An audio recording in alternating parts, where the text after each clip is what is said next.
จากกันก่อนเห็นหน้ากันทุกวันยิ้มให้กันเป็นกำลังใจมีเวียกงานจำจองสั่นบ่น้องเจ้าบ่ของอายบ่ลาจากคำก่อนไปใจดำแท้โนคนงามบ่แค่ความสัมพันธ์ก่อนหน้านั้นเฮาเคยเคียงไกลเฮาเคยตกลงปลงใจเป็นเหมือนเงาคอยเฝ้าติดตามจนดอกฮักเบ่งบานสร้างตำนานหักซื่นหวานซ้ำยังจำได้ทุกถ้อยคำเจ้าพำบอกว่าฮักอายหลายแต่เหตุใดน้องจากไปบ่ลาจากคำบ่ลำลาบ่เห็นหน้ากันเป็นครั้งสุดท้ายเจ้าเปลี่ยนมือชื่อหรือว่าเป็นน้ำเครือข่ายหรือมีแฟนใหม่อายเลยหมดความสำคัญไปบ่สั่งบ่ลาจนน้ำตาอายหลั่งลงดินคอยทางเข้าป่าบ่กินเหตุใดเจ้ามา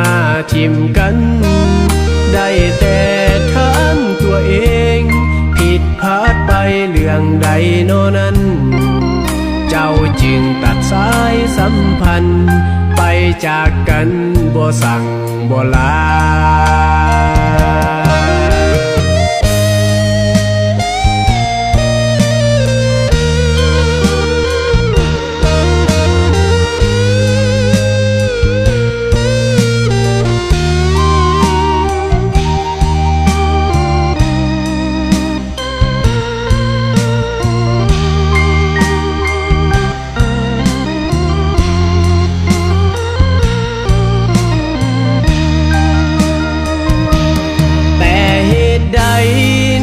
จากไปบ่ลา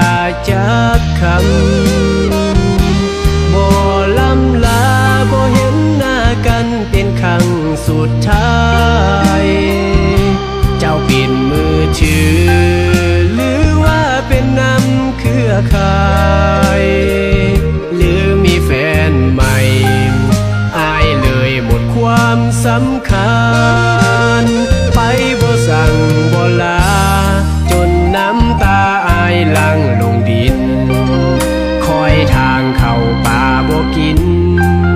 เหตุใดเจ้ามาทิมกันได้แต่ถามตัวเองผิดพลาดไปเรื่องใดโน่นั้นเจ้าจึงตัดสายสัมพันธ์ไปจากกันบ่สั่งบ่ลา